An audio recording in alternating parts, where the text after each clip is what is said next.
Eh bien salut à toutes et à tous, j'espère que vous allez bien. Aujourd'hui on se retrouve pour une toute nouvelle vidéo. Voilà, écoutez, on est à la montagne, il y a la neige, il fait super beau en ce moment, voilà, il fait froid, il fait bien froid à Grenoble. Et aujourd'hui, écoutez, je me balade, je me promène entre mes pauses d'étudiant et je tombe sur du lierre terrestre parce que ça pousse beaucoup en ce moment en abondance. Et je voulais vous faire une vidéo là-dessus parce que pour le moment elle n'est pas en fleurs, mais elle est en abondance. Et pour ceux qui aiment les techniques de survie, les techniques de reconnaissance des plantes, comme sur la chaîne on parle de tout ça, écoutez, je me suis dit ça peut être intéressant de vous partager tout ça à travers une vidéo sympathique. Les propriétés médicinales, la comestibilité, quelques recettes également, quelques petites techniques comme ça pour la manger.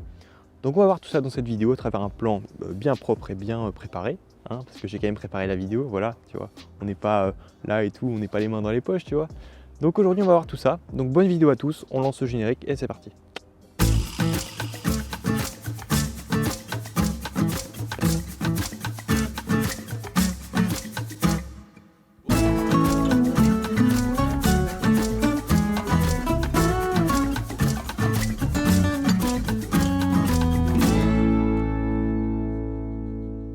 Comme on se retrouve au parc, regardez-moi ce magnifique parc, j'ai réussi à caler le téléphone sur un super bon support, vraiment on fait tout à l'improviste ici.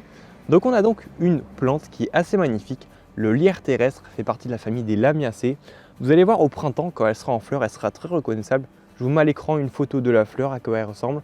On a donc une fleur qui est labiée, parce qu'elle fait partie de la famille des Lamiacées, donc on a donc une lèvre inférieure et une lèvre supérieure avec le pistil, les étamines, tout ça vous connaissez. Après, pour les critères de reconnaissance de la plante, on a donc une feuille qui est échancrée, on a une tige carrée, reconnaissable de la famille des Lamiacées. On a également beaucoup de poils sur la feuille, je ne sais pas si on les voit bien. Alors la famille des Lamiacées, elle est vraiment très grande. Vous en connaissez sûrement, vous connaissez la menthe qui fait une fleur comme les Lamiacées. On a le thym, on a le romarin, toutes les fleurs finalement qui sont aromatiques comme ça, toutes les feuilles aromatiques que vous consommez en tisane, qui sont très médicinales, très bonnes pour la santé.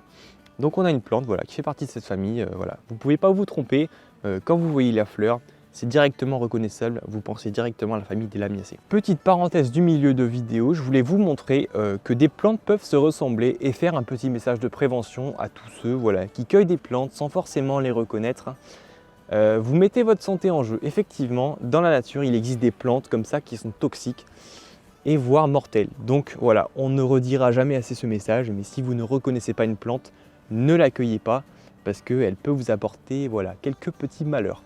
Donc je voulais vous présenter deux plantes comme ça qui se ressemblent, qui sont toutes les deux comestibles, donc le lierre terrestre et la violette odorante. La violette odorante, elle pousse en ce moment, elle fait une fleur qui est violette, comme son nom l'indique, qui ne ressemble pas du tout à la fleur du lierre terrestre.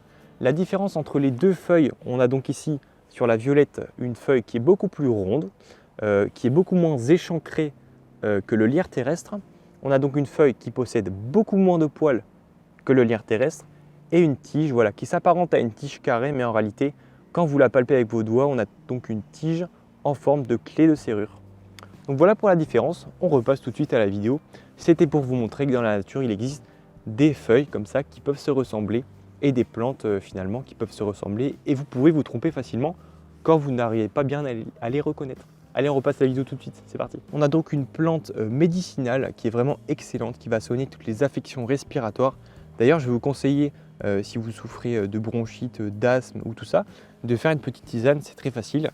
En fait, quand vous serez au printemps, vous prenez donc 25 à 50 grammes de sommité fleurie. Voilà, vous les mélangez dans 1 litre d'eau et vous consommez 3 à 4 tasses par jour entre les repas. C'est une très bonne recette comme ça pour soigner toutes les affections respiratoires. Ensuite, pour tout ce qui est recette, écoutez, si vous êtes en mode survivalisme, cette plante vous la trouvez, vous pouvez en consommer un petit peu. Le problème, c'est qu'il y a une petite toxine à l'intérieur qui n'est pas méchante, mais il ne faut pas en consommer en grosse quantité. On appelle ça la pincanphone. Voilà, la toxine s'appelle la pincanphone. C'est une petite toxine comme ça qui est présente sur la feuille quand elle est crue, mais bien évidemment. Donc quand elle est crue, vous pouvez la consommer en salade, vous pouvez la consommer en pesto avec de l'huile, du sel, du citron, c'est délicieux. Vous pouvez la mélanger avec du persil. Je vous réfère aux autres vidéos que j'ai fait par rapport à tout ce qui est pesto sur la chaîne, j'en ai fait beaucoup.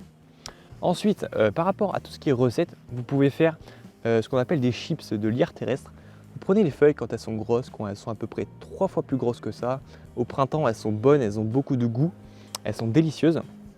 Donc vous faites quoi? Vous mettez quelques gouttes d'huile d'olive dessus, vous mettez une pincée de sel et vous les mettez au four comme ça à chaleur douce, quelques minutes comme ça jusqu'à ce qu'elles soient dures et croustillantes. Et vous pouvez manger ça en chips, faire des petits apéros assez sympathiques. Qu'est-ce qu'on peut faire d'autre aussi? On peut faire un sirop avec du lierre terrestre, avec du sucre. Je vous réfère à la recette qui est en description, comme ça vous pouvez voir à quoi ça ressemble le sirop de lierre terrestre. Vous pouvez également manger ça en salade avec quelques feuilles. Bien évidemment, il ne faut pas trop en manger comme je vous ai dit des feuilles.